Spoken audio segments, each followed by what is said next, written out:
Bom, nessa aula aqui a gente vai começar a entender agora um pouco das funções, né? Porque as funções aqui no Python é algo que a gente vai utilizar muito, principalmente para deixar o nosso código melhor estruturado, né? Um código, vamos dizer assim, um pouco mais profissional. O que são as funções? Vou criar um script aqui, teste.py, para a gente só entender os básicos da função e depois eu vou mostrar um exemplo, vamos dizer assim, um pouco mais prático, né, um pouco mais real da utilização das funções com um código que a gente já tem. Então, as funções no Python são simplesmente algo, vamos dizer assim, é uma estrutura que o próprio Python tem para a gente organizar melhor o nosso código, né? Principalmente quando a gente vai repetir muitas ações. O exemplo mais clássico que a gente tem de uso de uma função é, vamos dizer assim, com cálculos, né? Então, por exemplo, eu poderia fazer isso daqui print 1 mais 1. A gente tem um código simples para calcular, né? A gente poderia passar aqui um input, import sys, fazer o seguinte, n1 igual a sys.argv 1 e n2 igual a sys.argv2. Eu poderia fazer também, deixa eu colocar o int aqui. Int. A gente poderia fazer aqui, ó, n1 mais n2. Então, Python 1 mais 2 igual a 3, né? 2 mais 2 igual a 4. O método mais simples de se mostrar a função é criar uma função de soma, né? Para a gente não utilizar, vamos dizer assim, dessa única forma que assim é direto no print. Então, por exemplo, eu poderia fazer uma função de soma.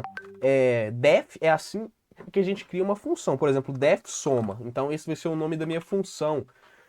Dois pontos. E aqui, ó, eu espero que a minha função ela receba alguns argumentos. Dois argumentos, né? Eu quero que ela receba o número 1, vírgula, e o número 2.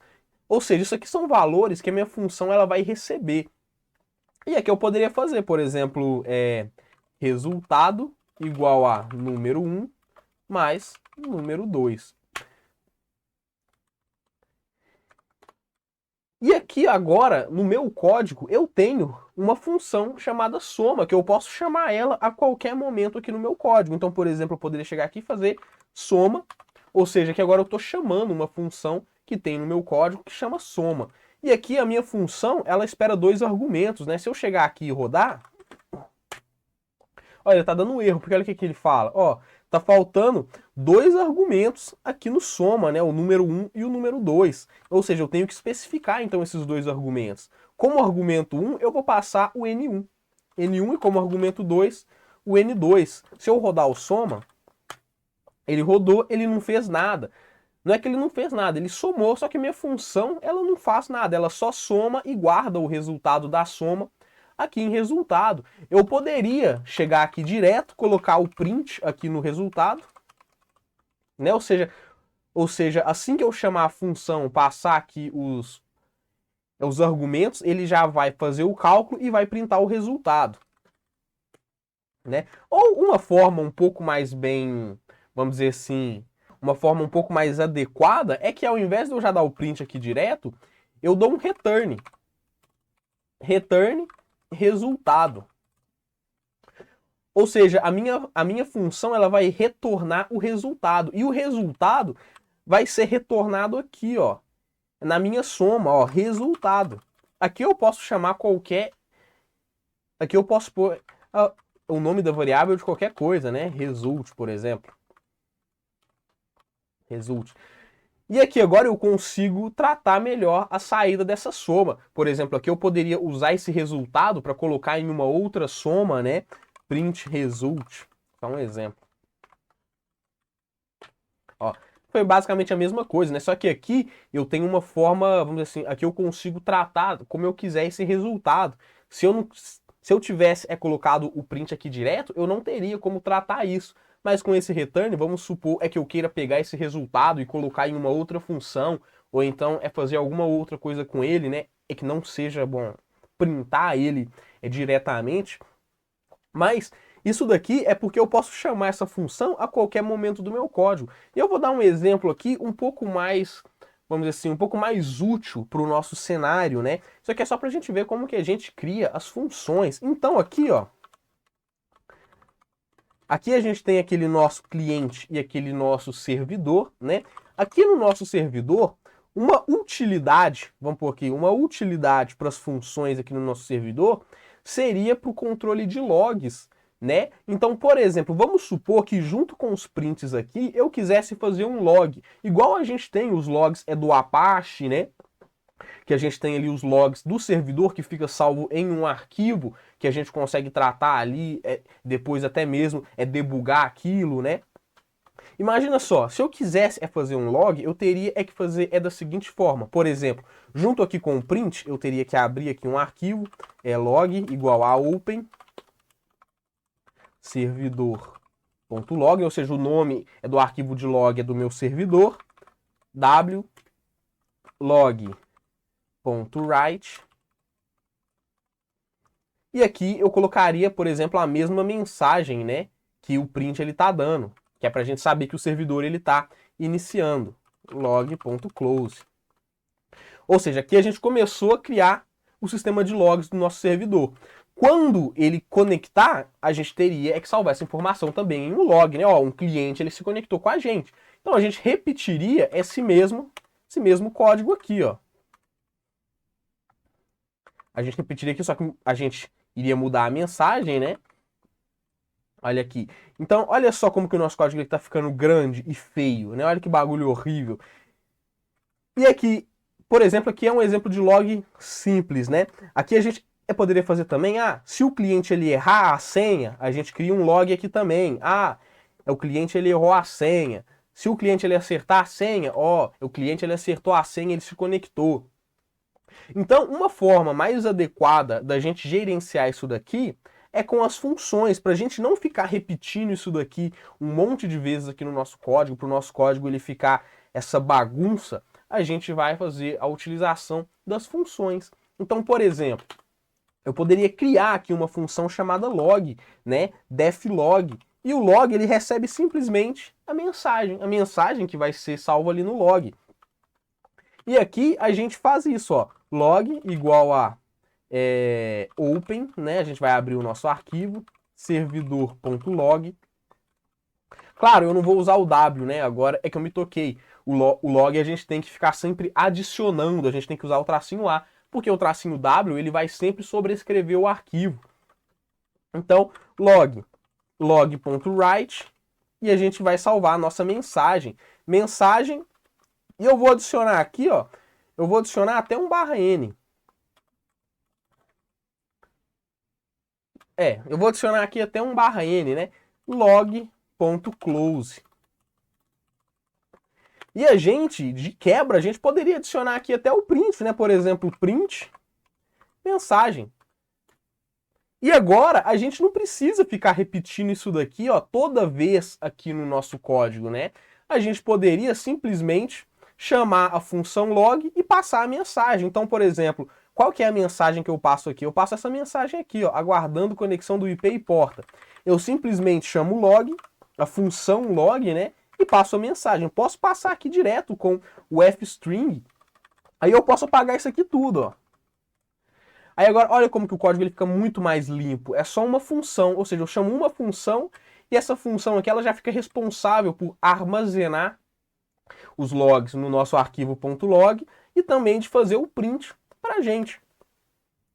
A gente poderia fazer aqui também novamente, ó, a gente chega aqui, chama o log, ó, log, a gente passa a mensagem, que é essa daqui agora, ó, e a gente pode apagar isso daqui tudo, ó, pá. Olha como que o código ele fica muito mais limpo, né? E a gente poderia fazer essa mesma brincadeira aqui, ó, a gente vem aqui, ó, log, o cliente acertou a senha, né? A gente já poderia pôr o F aqui e fazer assim, ó, cliente, porque aí a gente vai ver o endereço do cliente, né? Cliente acertou a senha. Se o cliente ele errar a senha, a gente chama aqui a função de log, ó, log f cliente errou a senha, né? Então olha só como que o código ele ficou muito mais bem, vamos dizer assim, ele ficou muito mais limpo, ele ficou muito mais bonito e ele ficou muito mais legível, né? Fica muito mais simples. Que imagina a gente repetir isso daqui toda hora. Aqui é no nosso código, né? E a gente ainda pode ver isso funcionando, ó. A gente não tem o arquivo de log aqui, a gente pode iniciar o servidor, Python 3 servidor.py, vou definir a porta aqui 8080. Ah, tá. Eu esqueci de colocar isso aqui entre aspas, né? Porque isso aqui é uma string, é um texto, então beleza. Agora sim, ó, ele está aguardando conexão. Eu vou abrir aqui um outro terminal. Eu vou lá na minha pasta, né, TCP. E repara, aqui ele já criou o arquivo, ó, servidor.log. E ó, aguardando conexão. A gente já poderia tornar isso aqui ainda mais, vamos dizer assim, profissional, adicionar também a data e hora, que é para a gente saber que horário é que o nosso servidor ele foi iniciado, né? E aqui eu vou abrir uma conexão, ó, Python 3 servidor cliente, né? Cliente.py 127.0.0.1 8080. Digite a senha, ó, conectado com tal. Eu vou errar a senha. Ah, lá. Aqui eu errei a senha, o servidor ele morreu, né? Aqui ele até printou para mim, errou a senha também. Eu vou matar aqui a conexão. Vou abrir a conexão de novo. Vou abrir uma outra porta agora. Vou me conectar. Senha foda 123. Conectei, ó, bonitinha, papapá. E aqui no nosso arquivo a gente tem os logs, ó, servidor.log. Olha aqui, é o cliente, a gente abriu a conexão, um cliente ele se conectou com a gente, o mesmo cliente ele errou a senha, aí depois o servidor ele subiu de novo, aí a gente conectou, quando a gente subiu ao servidor, o cliente ele se conectou de novo com a gente, aí sim ele conseguiu acertar a senha. Para isso aqui ele ser um log um pouco mais profissional, a gente poderia adicionar aqui a data e a hora, né, que é para a gente saber exatamente quando é que esses eventos aqui aconteceram. A gente poderia adicionar logs das mensagens. E aqui também a gente tem um controle muito melhor até dos prints que a gente quer que o nosso código ele faça ou não. Por exemplo, vamos supor que todos esses prints aqui, ó, a gente não quer que ele faça os prints, a gente queira só que ele salve aqui os logs e talvez depois a gente possa mudar isso, né? Igual é o Netcat, por exemplo, se eu não passo o tracinho V, ele não me mostra os logs, né? Ele só vai me mostrar se eu passar ali, é o tracinho V. Quer dizer, os logs não. Ele não me mostra os prints, ele só me mostra se eu passar o tracinho V. Por exemplo, aqui, ó, eu vou mostrar, né, para ser mais claro. Se eu subo aqui um servidor com Netcat, traço L, traço LP, 8080, ó, subi um servidor, ele não me mostrou absolutamente nenhuma mensagem, mas se eu passo o tracinho V, eu consigo ver, ó, agora ele está esperando aqui. Então, a gente poderia fazer perfeitamente essa função aqui no nosso código, e a gente consegue fazer isso agora que a gente está trabalhando com função, por exemplo, aqui no log, ó, eu poderia passar um outro argumento que seria o verbose, por exemplo. Posso chamar isso aqui, é como eu quiser. Eu posso chamar isso aqui como V também. Aí eu posso fazer o seguinte, ó. Se o V, if o V, ele for igual a 1, ele printa. Caso contrário, não faz nada. Então, olha só aqui. Aí, como que eu faço isso? Eu posso criar aqui, ó, verbose e vou fazer o seguinte. sys.argv. O argv agora ele vai ser o 2, né? O segundo argumento aqui é do meu servidor. Claro, você pode depois estruturar aí o seu código para funcionar como você quiser. Eu vou pôr isso aqui como int, né? Você pode pôr isso aqui que é para... esse for tracinho V, por exemplo, eu posso tirar isso daqui, ó. A gente pode fazer o tracinho V também, por exemplo, if V igual, tracinho V, né? Só para, enfim... E agora, em todos os logs, deixa eu pôr o igual aqui que eu esqueci, e agora em todos os logs eu passo também junto o verbose, ó. Verbose, vírgula, verbose. Lembrando, por quê? Dois argumentos, né? Lembrando que ó, o log ele passa dois argumentos agora. A mensagem que a gente está passando aqui e o v, né? Que vai ser o verbose que a gente está passando aqui. Então, sempre que a gente chamar o log, deixa eu ver se eu esqueci de algum lugar, aqui, a gente vai chamar o verbose. Ó, verbose. Agora, se eu não passar o tracinho V, ele não vai printar para mim, ele só vai armazenar nos logs, né? Agora, por exemplo, se eu rodar aqui, é o meu servidor. Ah, tá. É porque... É porque o que acontece aqui, ele está esperando que eu digite alguma coisa, né? Então, se eu não passar nada, ele vai dar erro. Se eu quiser que ele, vamos dizer assim, ignore isso daqui, tem algumas formas da gente filtrar isso daqui. A forma mais simples seria utilizando o try. Então, por exemplo, eu coloco try aqui, dois pontos, e dentro disso daqui, except. O que é o try except? Tenta. Ó, tenta rodar isso aqui. Se não rodar isso daqui, se der erro, você vai dar um verbose. Eu vou dar um verbose aqui igual a 0.